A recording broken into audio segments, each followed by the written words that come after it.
മഹത്തായ ഓട്ടത്തിൻ്റെ അവസാനത്തെ മൈൽ ഒരു ദൈവദാസന്റെ സ്മരണ. പി.ഐ. എബ്രഹാം യാക്കോബായ സഭയിൽ വൈദികനായിരിക്കെ പെന്തക്കോസ് വിശ്വാസം സ്വീകരിച്ചപ്പോൾ അദ്ദേഹം കാനമച്ചൻ എന്ന പേരിൽ പ്രശസ്തനായി.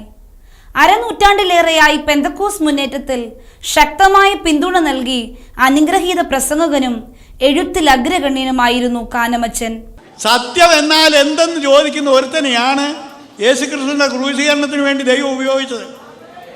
ദൈവത്തിന് ആരെ ഉപയോഗിക്കാൻ സാധിക്കും. അതുകൊണ്ട് അവരുടെ എല്ലാ ആത്മരക്ഷ സത്യമാണെന്ന് ഞാൻ പറഞ്ഞതായിട്ടൊന്നും വ്യാഖ്യാനിക്കരുത്. 1933 ഒക്ടോബർ 20 കോട്ടയം ജില്ലയിലെ ചെലക്കൊമ്പ് ഗ്രാമത്തിൽ പാറയ്ക്കൽ എന്ന യാക്കോബായ കുടുംബത്തിൽ ഐസക് മറിയാമ ദമ്പതികളുടെ മകനായി ജനനം. ബാല്യത്തിലെ ആത്മീയതയോട് അത്യന്തം താല്പര്യമായിരുന്നു.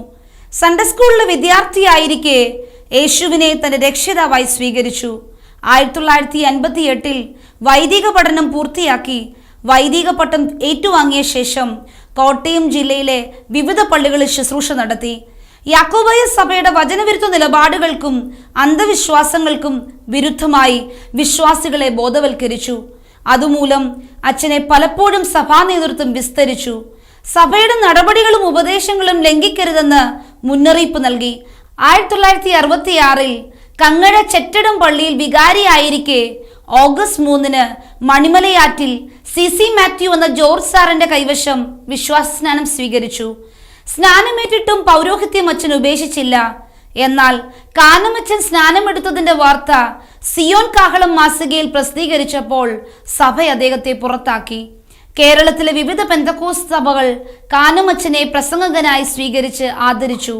പൗരോഹിത്യ വസ്ത്രത്തിൽ തന്നെയായിരുന്നു അച്ഛൻ ആദ്യം പ്രസംഗിച്ചത്. എന്നാൽ വടക്കേ ഇന്ത്യയിലെ സുവിശേഷ പര്യടനം കഴിഞ്ഞ് അച്ഛൻ പൊന്നും വെള്ളയുടുത്ത് തിളങ്ങുന്ന വേഷത്തിൽ കാണപ്പെട്ടു. മുട്ടിന് താഴെ ചുരുട്ടിവെച്ച ഷർട്ടും തിരുവചനം ഉയർത്തിപ്പിടിച്ച് സത്യവേദ പുസ്തകം ഇപ്രകാരം പറയുന്നു എന്ന ധൈര്യപൂർവമായ പ്രഖ്യാപനം അച്ഛൻ നടത്തിയപ്പോൾ ആ സത്യത്തിന്റെ ശക്തി ആർക്കും എതിർക്കാനാവാത്തതായിരുന്നു. ആഴമേറിയ വചനചിന്തകളും സൂക്ഷ്മമായ പ്രയോഗങ്ങളും നർമ്മം ചേർത്ത ഉദാഹരണങ്ങളും കൊണ്ട് വായനക്കാരുടെ മനസ്സിനെ ചിന്തിപ്പിക്കുന്ന വേറിട്ട ശബ്ദമായിരുന്നു കാനമച്ചൻ. അച്ഛന്റെ പ്രസംഗങ്ങളിൽ ഒരുപോലെ അടിവരയിട്ട് നിൽക്കുന്ന ഒരു സന്ദേശം എപ്പോഴും ഉണ്ടായിരുന്നത് ഓടുന്നതല്ല പ്രധാനമാക്കേണ്ടത്, ഓട്ടം പൂർത്തിയാക്കലാണ്. മഹാനായ ദൈവദാസൻ തന്റെ ദൈവിക ഓട്ടം വിജയകരമായി പൂർത്തിയാക്കി മഹിമയുടെ കിരീടം കൈവരിക്കാൻ പുറപ്പെട്ടിരിക്കുന്നു. നമ്മുടെ കർത്താവിനെ രക്ഷിതാവായി സ്വീകരിക്കുന്ന ആ ഒരൊറ്റ നിമിഷം കൊണ്ട് പിതാവും പുത്രനും പരിശുദ്ധാത്മാവും നമ്മുടെ വകയായി തീരുന്നു. സന്തോഷമുള്ള ഒരു കർത്താവിനെ അനുസരിച്ചാണ്.